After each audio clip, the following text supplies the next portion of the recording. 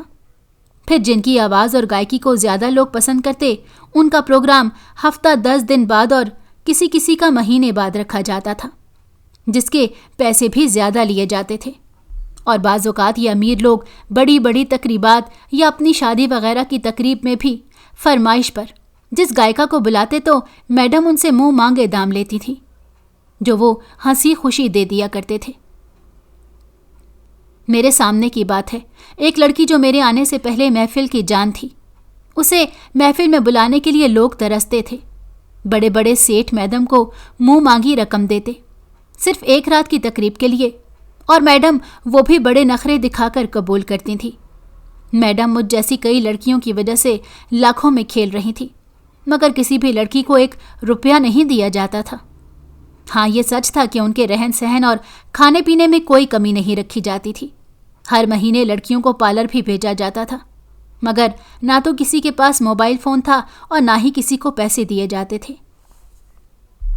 میں جب 15 سال کی ہوئی تو ایک مرتبہ میڈم کی طبیعت خراب ہو گئی۔ انہیں بہت تیز بخار ہو گیا تھا، جس کی وجہ سے وہ بستر سے لگ گئی تھیں۔ بڑے ڈاکٹروں کو میڈم چیک اپ کرواتی تھیں، مگر بخار اترنے کا نام ہی نہیں لیتا تھا۔ اس دوران میڈم کے کمرے میں زیادہ وقت گزارتی، ان کی خدمت کرتی رہتی۔ وہ مجھ سے پہلے ہی بڑی خوش تھیں، اور جب میں نے ان کی بیماری میں دن رات ان کی خدمت کی تو میں ان کے دل کے اور قریب ہوتی گئی۔ پھر انہوں نے مجھے اپنے برابر والا کمرہ دے دیا، جس میں میں اکیلی رہتی تھی۔ مجھ پر اس خاص نظر کرم کی وجہ سے کچھ لڑکیاں مجھ سے جلنے لگیں، مگر مجھے اس بات کی پرواہ نہیں تھی۔ میں جان بوجھ کر میڈم کے قریب رہنے کی کوشش کرتی اور ہر کام بڑے اچھے طریقے سے وقت پر کر کے میڈم کو دکھاتی تھی، اور میں یہ سب کچھ اس لیے کر رہی تھی کہ میں ان کی منظور نظر بن جاؤں اور پھر کسی وقت اس بات کا فائدہ بھی اٹھا سکوں، اور ایسا ہونے بھی لگا تھا۔ اب میں اکثر میڈم کے کمرے میں پائی جاتی تھی۔ ایک دن جب میں شام کے وقت ان کے کمرے میں گئی تو بڑی اداس لگ رہی تھی۔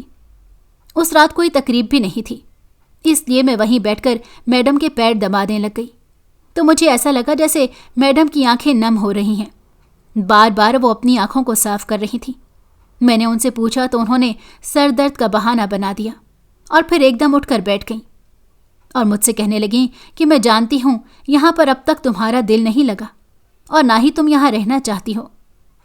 یہ سن کر میں بڑی حیران ہوئی کہ میڈم کو یہ بات کیسے پتہ چلی، مگر میں خاموش بیٹھی رہی۔ وہ دوبارہ بولنے لگی۔ انہوں نے کہا کہ میں بھی جب پہلی مرتبہ یہاں آئی تھی تو کئی سال تک اس جگہ اور یہاں کے لوگوں کو قبول نہیں کر سکی تھی۔ مگر آہستہ آہستہ ایسی عادت پڑی اور اپنی میڈم کی اتنی خاص ہو گئی کہ انہوں نے اپنی زندگی میں ہی مجھے اپنی جگہ دے دی تھی۔ اب نہ جانے کتنے سال گزر چکے ہیں، میں اس بنگلے میں میڈم کی بن کر رہتی ہوں، مگر کبھی کبھی اس ماحول اور زندگی سے دل اکتا جاتا ہے۔ لیکن ہم جیسے لوگوں کے پاس کہیں اور جانے کا کوئی راستہ اور ٹھکانہ بھی تو نہیں ہوتا۔ میں اچھی طرح سمجھتی ہوں کہ تمہیں یا تم جیسی باقی لڑکیوں کو کیسا محسوس ہوتا ہے، مگر اب یہی ہماری زندگی ہے جسے ہم نے ہر حال میں قبول کرنا ہے۔ میڈم کی باتیں سن کر میں نے ان سے پوچھا کہ مجھے یہاں کون لایا تھا، میں یہ جاننا چاہتی ہوں۔ تو انہوں نے میری طرف دیکھا اور مسکرا کر پوچھنے لگی کہ تم جان کر کیا کر لو گی؟ میں نے جواب دیا کہ میں کچھ نہیں کر سکتی، مگر کم سے کم مجھے اتنا تو پتا ہوگا کہ میری زندگی کو جہنم بنانے کا ذمہ دار کون ہے۔ تو میڈم مسکرانے لگی، پھر انہوں نے جو بتایا وہ سن کر میرے قدموں کے نیچے سے زمین نکل گئی۔ میرا تعلق ایک گاؤں سے تھا اور میں ایک غریب گھر کی لڑکی تھی۔ گھر میں غربت کے سائے منڈلا رہے تھے، مگر اماں ابا نے ہم تینوں بہن بھائیوں کو اپنے سینے سے لگائے رکھا تھا۔ وہ ہمیں اپنے پیار اور شفقت کی چھاؤں میں رکھ کے دنیا کی تیز دھوپ سے بچانا چاہتی تھیں، مگر بدقسمتی سے کسی نے ہی ابا اور اماں کو دھوکہ دے دیا۔ ہم دونوں بہن بھائی سرکاری اسکول میں پڑھتے تھے، جبکہ مجھ سے چھوٹی بہن کو ابھی اسکول میں نہیں لگایا تھا۔ اسکول کی وردی اگر کبھی دھلی نہ ہوتی تو اماں ہمیں گھر کے کپڑوں میں ہی اسکول بھیج دیتی تھیں۔ ایسے ہی ایک سیاہ دن ہم دونوں بہن بھائی اسکول میں تھے۔ جب چھٹی ہوئی تو بھائی حسب معمول شرارتیں کرتا ہوا آگے آگے بھاگنے لگا اور اپنے دوستوں کے ساتھ غائب ہو گیا۔ میں بچوں کے ہجوم میں سڑک پر چل رہی تھی کہ اچانک میری نظر چچا پر پڑی۔ چچا مجھے اپنے ساتھ لے گئے۔ انہوں نے مجھے کچھ چیزیں دلائیں اور پھر کہنے لگے کہ تیرے اماں ابا کہیں شادی میں گئے ہیں۔ مجھے بھی انہوں نے وہیں پر بلایا اور کہا کہ میں تمہیں لے کر چلوں، تو اب ہم گاڑی میں بیٹھ کر جائیں گے۔ پھر چچا کے ساتھ میں ایک بس میں سوار ہو گئی۔ میں نے چچا سے کہا بھی کہ بھائی تو اسکول میں تھا، وہ گھر چلا گیا ہوگا، ہم اسے بھی لے لیتے ہیں، مگر چچا نے کہا کہ وہ تیری چچی کے ساتھ چلا جائے گا۔ یہ سن کر میں خاموش ہو گئی۔ بس بہت دیر تک اپنے راستے پر چلتی رہی اور پھر ایک منزل پر اس نے ہمیں اتار دیا۔ چچا مجھے لے کر اس بنگلے میں پہنچ گئے اور چچا میرے بدلے نوٹوں کا لفافہ تھام کر ہمیشہ کے لیے مجھے یہاں چھوڑ کر چلے گئے۔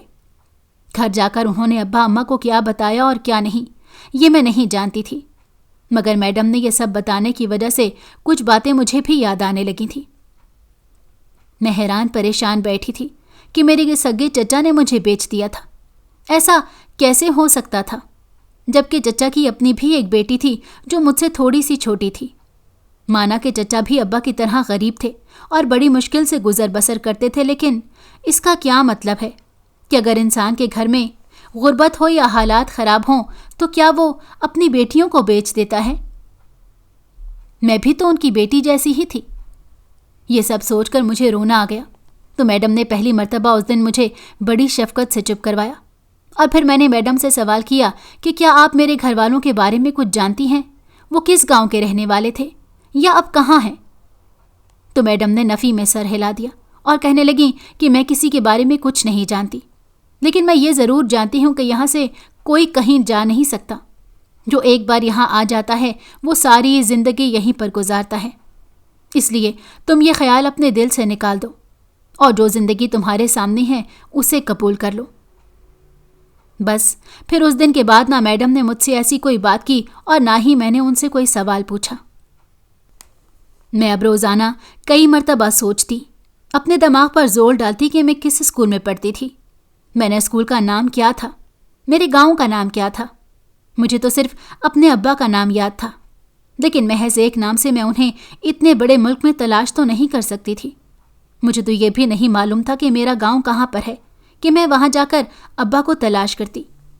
مگر سوال تو یہ پیدا ہوتا تھا کہ میں اس بنگلے سے نکلوں گی کیسے؟ پھر انہی سوچوں اور یادوں کے ساتھ وہ وقت بھی آ گیا جب مجھے پہلی مرتبہ تقریب میں گیت پیش کرنا تھا۔ وہ محفل ایسی سجی کہ ایک محفل کے بعد ہی میرے گانے کے دام آسمان کو چھونے لگے۔ شائقین تو جیسے میری آواز کے دیوانے ہو گئے تھے۔ میں جب گانا گاتی تو سب سرور میں آ جاتے اور آنکھیں بند کر کے سر کو ہلاتے رہتے تھے۔ محفل کی جو فیس تھی اس کے علاوہ میرے گانے پر نوٹوں کی برسات ہو جاتی تھی۔ میڈم بہت زیادہ خوش تھی. میں نے بھی دوبارہ کبھی بھی ان سے ایسی ویسی کوئی بات نہیں کی تو ان کا اعتبار مجھ پر بڑھتا چلا گیا. یہاں تک کہ میڈم نے بڑی جلدی اس بات کا اعلان کر دیا کہ چند سال بعد میں اپنی جگہ زری کو دے دوں گی تاکہ وہ میرے سامنے ہی سارا نظام سنبھال لے. پتہ نہیں میڈم کو مجھ میں ایسا کیا نظر آتا تھا، مگر میں اس بات سے بالکل بھی خوش نہیں ہوئی تھی. دوسری طرف میرا گانا سننے کے لیے آنے والے شائقین میں اور سٹیٹس کے لوگ آتے تھے. امیر سے امیر اور پڑھے لکھے کامیاب بزنس مین بھی ان محفلوں کی بات کرتے تھے. انہی میں ایک شخص ایسا تھا جس کی آنکھوں میں مجھے کچھ اور ہی نظر آتا تھا. پہلے تو میں نے اس بات پر توجہ نہیں دی تھی، مگر پھر نوٹ کرنا شروع کر دیا کہ وہ ڈاکٹر میرا گانا سنتے ہوئے مسلسل مجھے دیکھتا رہتا تھا، یہاں تک کہ وہ پلکیں جھپکانا بھی بھول جاتا تھا. پہلے تو وہ ہفتے بعد آتا تھا، لیکن پھر اس نے ہفتے میں 2-3 مرتبہ آنا شروع کر دیا. پھر ایسا وقت آیا کہ وہ محفل میں آنے لگا. وہ 30-32 سال کا نوجوان اور ایک کامیاب ڈاکٹر تھا. مجھے تو اس کے بارے میں کم سے کم یہی معلومات تھی، اور یہ سب مجھے میڈم نے خود بتایا تھا، کیونکہ میڈم نے کہا تھا کہ وہ تمہارا ایک گیت سننے کے لیے سب سے زیادہ پیسے دیتا ہے، اور اس نے یہ بھی کہا کہ اگر زری صرف میرے لیے گانا شروع کر دے تو میں منہ مانگی رقم دینے کو تیار ہوں. میں یہ سن کر کچھ عجیب سا لگا. میں نے سوچا کہ اگر میں نے گیت ہی گانا ہے تو کسی ایک شخص کے سامنے گاؤں یا ہزاروں کے، کیا فرق پڑتا ہے؟ اس لیے میں نے میڈم سے کہا کہ جیسا ان کو مناسب لگے وہ کر سکتی ہیں. میڈم نے اس بندے کی بات مان لی. پھر اس کے بعد میں کبھی بنگلے کی محفل میں نہیں بیٹھی. وہ ایک الگ کمرے میں بیٹھتا تھا جہاں میں کوئی گیت یا غزل پیش کرتی، اور وہ سننے کے بعد بنا کچھ کہے چپ چاپ وہاں سے اٹھ کر چلا جاتا. مجھے اس کی یہ بات کچھ اچھی نہیں لگتی تھی، کیونکہ میں نے جب سے گانا شروع کیا تھا تب سے لوگوں کو اپنے لیے زمین آسمان کے کلابے ملاتے ہوئے دیکھا تھا. پھر ایسے میں کسی شخص کا نظر انداز کرنا کیسے برداشت کر سکتی تھی؟ مگر ایک دن تو میری حیرت کی انتہا نہ رہی. حسب معمول میں گانا پیش کرنے کے لیے جب اس کمرے میں گئی اور جا کر زمین پر بیٹھی تو اس نے اشارہ کر کے مجھے گانا گانے سے روک دیا. کمرے کا دروازہ بند کر کے وہیں زمین پر میرے پاس بیٹھ گیا اور کہنے لگا کہ مجھ سے شادی کرو گی؟ میں اس کے سوال پر اس حد تک حیران تھی کہ پلکیں جھپکانا ہی بھول گئی. بھلا کوئی ایک دم سے ایسا کیسے کہہ سکتا تھا؟ میں حیرت سے اس کی طرف دیکھ رہی تھی تو وہ دوبارہ بولنے لگا کہ جو تم نے سنا ہے میں وہی کہہ رہا ہوں. میں تم سے محبت کرتا ہوں اور تمہیں اپنی شریکہ حیات بنانا چاہتا ہوں. اگر تم مجھے اپنے ہم سفر کے طور پر قبول کر لو تو میرے لیے خوش بختی ہوگی. اور اس بات کی فکر نہ کرنا، میں میڈم سے پہلے ہی اس بارے میں بات کر چکا ہوں. یہ سن کر تو حیرتوں کا ایک پہاڑ میرے اوپر گر گیا. میڈم ایسا کیسے کر سکتی ہیں؟ مجھے ایسے لگا کہ جیسے وہ شخص مجھے بے وقوف بنا رہا ہے، حالانکہ محبت تو میں بھی اس سے کرنے لگی تھی. پتہ نہیں کس کمزور لمحے میں میرے دل کے اندر یہ احساس جاگا تھا، مگر اس دن اس نے اظہار کیا اور ساتھ ہی مجھے شادی کا کہہ دیا. میں بغیر کوئی جواب دیے کمرے سے چلی گئی اور پھر اپنے کمرے سے باہر نہیں نکلی. آدھی رات کے بعد میڈم کمرے میں آئی. انہوں نے مجھ سے اس بارے میں بات کی تو میں حیرت سے ان کا منہ تکنے لگی. میڈم نے کہا کہ پتہ نہیں کیوں مجھے تمہارے اندر اپنا آپ نظر آتا ہے. میں بھی تمہاری طرح کسی اپنے کے ہاتھوں ہی یہاں پہنچی تھی، اور مجھے ایسے لگا کہ اگر کوئی تم سے شادی کر کے تمہاری زندگی سنوارنا چاہتا ہے تو مجھے اس میں رکاوٹ نہیں بننا چاہیے. میں نے ڈاکٹر صاحب کو خود اجازت دی تھی. اور تم فکر مت کرو، یہاں پر میں کسی کو جواب دے نہیں ہوں. جو پیسہ میں نے تم پر لگایا تھا اس سے کئی گنا زیادہ تو تم کما کے دے چکی ہو، اس لیے تم اب اپنی زندگی کا فیصلہ کرنے میں آزاد ہو. میں تم پر کوئی زبردستی نہیں کروں گی. پھر میڈم نے مجھے یہ کہہ کر سوچنے کا کہا اور کمرے سے چلی گئی. 2 دن بعد میڈم نے مجھے چپکے سے وہاں سے نکال دیا، کیونکہ اگر وہ سب کے سامنے مجھے جانے دیتی یا میرا نکاح وہیں ڈاکٹر کے ساتھ کرواتی تو اسے باقی لڑکیاں بھی بغاوت کر سکتی تھیں. لیکن میڈم نے میرے جانے سے پہلے مجھ سے ایک وعدہ کیا تھا کہ میں آئندہ کسی لڑکی کو یہاں پر خرید کر نہ رکھوں گی اور نہ ہی آگے اس کام کو بڑھاؤں گی. میری پوری کوشش ہوگی کہ ان سب لڑکیوں کو کسی ایسے کام پر لگا دوں جس سے ان کی زندگی سنور جائے. اس سلسلے میں میں نے ایک NGO سے بھی بات کر لی. یہ سن کر میں بے حد خوش ہو گئی. مجھے اپنی شادی سے زیادہ اس بات کی خوشی ہو رہی تھی پھر میں میڈم کا فون نمبر اپنے ساتھ لے کر ڈاکٹر کے ساتھ چلی گئی۔ نکاح کے بعد وہ مجھے اپنے بنگلے میں لے گئے، لیکن بنگلے میں جاتے ہی مجھے ایسے احساس ہوا جیسے میں کسی اسپتال میں آ گئی ہوں۔ وہیں ہسپتالوں کی مخصوص مہک وہاں سے آ رہی تھی اور کچھ آوازیں بھی سنائی دے رہی تھیں۔ میں ادھر ادھر دیکھنے لگی تو ڈاکٹر نے بتایا کہ بنگلے کے آدھے حصے میں نے اسپتال بنا رکھا ہے، جس میں 2 وارڈ ہیں اور پورا اسٹاف یہیں کام کرتا ہے۔ میں نے وہ حصہ دیکھنے کی خواہش کی تو ڈاکٹر صاحب مجھے اپنے ساتھ وہاں لے گئے، لیکن یہ دیکھ کر مجھے کچھ عجیب سا لگا کہ وہاں پر صرف عورتیں ہی عورتیں تھیں۔ کوئی بھی مریض ایسا نظر نہیں آیا جو مرد یا بچہ ہو۔ جوان اور ادھیڑ عمر کی عورتیں ایک ایک بیڈ پر لیٹی ہوئی تھیں۔ کسی کو ڈرپ لگی ہوئی تھی تو کوئی آرام سے سو رہی تھی۔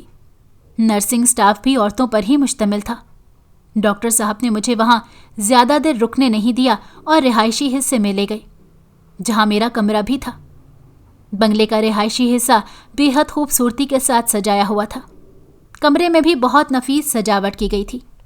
مجھے بہت اچھا لگ رہا تھا اور یہ سوچ سوچ کر اپنے شوہر پر فخر ہو رہا تھا کہ وہ انسانیت کے ناطے خدمت خلق کر رہے ہیں، کیونکہ انہوں نے مجھے بتایا کہ وہ ان عورتوں کا علاج اپنے اسپتال میں کرتے ہیں جو غریب اور بے سہارا ہوتی ہیں، جن کے پاس رہائش کی کوئی جگہ نہیں ہوتی۔ وہ بنگلے کے پیچھے بنے کوارٹروں میں رہتی ہیں اور جن کا کوئی ہوتا ہے وہ علاج کے بعد اسے یہاں سے لے جاتا ہے۔ میں نے بھی یہ فیصلہ کر لیا کہ اپنے شوہر کے اس عظیم مقصد میں اس کا ساتھ ضرور دوں گی۔ مجھے اس نئی زندگی کی شروعات سے ہی اندازہ ہو گیا تھا کہ اگر کوئی اپنا ساتھ ہو تو زندگی کس قدر خوبصورت لگتی ہے۔ میں اپنے گھر میں بہت خوش تھی۔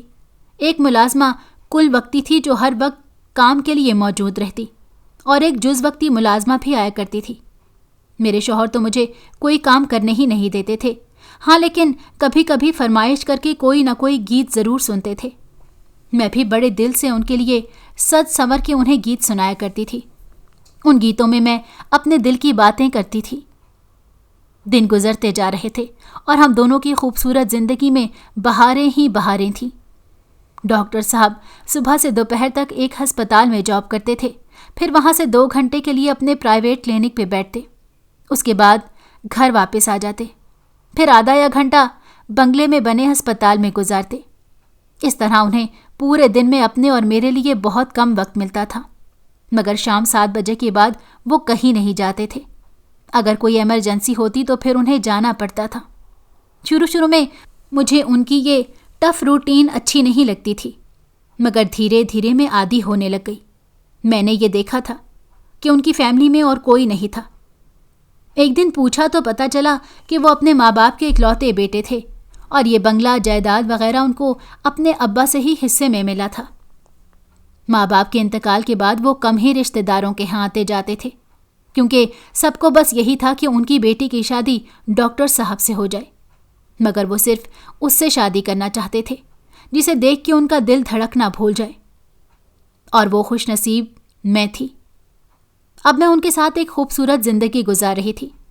سب کچھ بہت اچھا جا رہا تھا۔ اس دوران میرا رابطہ میڈم سے بھی رہا۔ انہوں نے وعدے کے مطابق 1 مہینے کے اندر NGO کی مدد سے اپنے بنگلے میں مختلف کام شروع کر دیے تھے جو لڑکیاں بڑے شوق سے کر رہی تھیں۔ 1-2 مرتبہ میں بھی سب سے ملنے وہاں گئی تھی۔ میڈم اور لڑکیوں کے لیے رشتے بھی دیکھ رہی تھیں۔ ایک رات میں اور ڈاکٹر صاحب اپنے کمرے میں سکون سے سو رہے تھے کہ مجھے عجیب و غریب آوازیں آنے لگ گئیں۔ وہ آوازیں ہسپتال والے حصے سے آ رہی تھیں۔ میں پریشان ہو گئی اور حیرت ہو رہی تھی کہ اس رات ڈاکٹر صاحب کی آوازوں سے آنکھ نہیں کھلی تھی، ورنہ وہ بڑی جلدی جاگ جاتے تھے۔ میں نے انہیں جگانا مناسب نہیں سمجھا اور اٹھ کر باہر چلی گئی۔ اس سے پہلے ان 3 مہینوں میں نے اس طرح کا شور شرابہ نہیں سنا تھا۔ میں ہسپتال والے حصے میں گئی۔ ایک وارڈ سے کسی کے رونے چلانے کی آوازیں آ رہی تھیں۔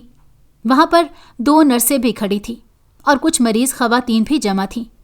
میں جیسے ہی وہاں پہنچی تو یہ دیکھ کر میرے قدموں کے نیچے سے زمین نکل گئی کہ ایک عورت اپنے آپ کو پیٹ رہی تھی۔ سب سے ہاتھ جوڑ جوڑ کے کہہ رہی تھی کہ مجھے مار دو، میں نے زندہ نہیں رہنا۔ اور میں حیرت سے اسے دیکھ رہی تھی، کیونکہ یہ تو وہی عورت تھی جو میڈم کے بنگلے میں اس وقت نوجوان گائکا تھی جب میں 12 سال کی تھی۔ لیکن پھر یہ وہاں سے بھاگ گئی تھی۔ اس کے بعد کبھی اس کا پتہ نہیں چل سکا۔ میں اس کے قریب گئی اور جب میں نے اس کا نام لے کر پکارا تو اس نے رونا پیٹنا بند کر دیا اور حیرت سے میری طرف دیکھنے لگی۔ اس نے مجھے پہچان لیا تھا، حالانکہ میں اس وقت کافی چھوٹی تھی۔ پھر میں نے اسٹاف اور باقی عورتوں کو وہاں سے جانے کا کہا اور اس کا ہاتھ پکڑ کر اس کے پاس بیٹھ گئی۔ تب اس نے بتایا کہ وہ جس آدمی کے ساتھ اس بنگلے سے بھاگی تھی اس نے نکاح تو کر لیا تھا، مگر اس کے گھر والوں نے اس نکاح کو قبول نہیں کیا تھا، تو وہ آدمی کرائے کے گھر میں اسے لے کر رہنے لگا، مگر 4 مہینے پہلے اس کا انتقال ہو گیا تھا۔ اس کے بعد اسے دورے پڑنا شروع ہو گئے۔ کچھ عرصے سے اسپتال میں داخل تھی، مگر وہ سرکاری اسپتال تھا اور اس کے آگے پیچھے کوئی نہیں تھا، اسی لیے ڈاکٹر صاحب اسے 2 دن پہلے لائے ہیں۔ مگر مجھے اس کی باتیں سن کر نہیں لگ رہا تھا کہ وہ پاگل یا ذہنی بیمار ہے، وہ تو حالات کی ستائی ہوئی تھی۔ پھر میں نے اسے اپنے اور میڈم کے بارے میں بتایا تو وہ بڑی خوش ہوئی۔ میں نے اسے میڈم کے پاس جانے کا پوچھا تو وہ مان گئی۔ پھر میں نے اسے تسلی دی اور سونے کا کہا اور اپنے کمرے میں چلی گئی۔ اگلے دن میں نے ڈاکٹر صاحب کو ساری بات بتائی اور میڈم کو فون کر کے وہاں بلا لیا۔ وہ دونوں آپس میں گلے مل کر رونے لگ گئیں، کیونکہ دونوں ایک ساتھ کافی وقت بنگلے پر گزار چکی تھیں۔ پھر میڈم اس کو اپنے ساتھ لے گئیں، مگر جاتے جاتے میڈم نے مجھے 2 لڑکیوں کی شادی کی دعوت بھی تھی۔ مجھے جان کر بہت خوشی ہوئی کہ میڈم کی بہت کوششوں کے بعد آخر 2 لڑکیوں کی شادی ہو رہی تھی۔ اسی طرح شاید باقی سب کی زندگی بھی بن جائے۔ آپ کو میری کہانی کیسی لگی؟ کیا آپ بھی کسی ایسے انسان کو جانتے ہیں جس کو کسی اپنے نے ایسا دھوکہ دیا ہو؟ کامنٹ میں اپنی رائے کا اظہار ضرور کریں۔ اگر آپ کو ہماری کہانی پسند آئی ہو تو ہمارے چینل کو لائک کریں اور سبسکرائب کر دیں۔ بیل نوٹیفیکیشن کو بھی آن کر دیں تاکہ ہماری آنے والی ہر مزیدار کہانی آپ کو وقت پر ملتی رہے۔